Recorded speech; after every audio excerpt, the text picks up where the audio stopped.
قرین در لغت به معنای همنشینی است که در هر دو جهان همراه ماست.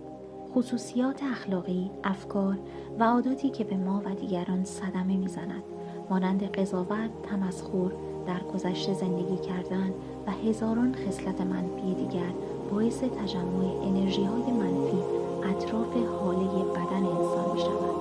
علاوه بر ایجاد بیماری و مشکلات در زندگی ما، موجودی به نام قرین را در ماورا خلق می‌کند. در واقع ما خالق موجودی با چهره عجیب هستیم که هر قسمت از بدنش نشان دهنده بخشی از رفتار ماست و پس از مرگ نیز به عنوان شاهد اعمالمان ما را در برزخ همراهی می‌کند. تنها راه رهایی از قرین، شناخت خود، استغفار و تهذیب نفس است. افرادی با رفتار شایسته قرین ندارند و حاله آنها با نور پوشیده شده است.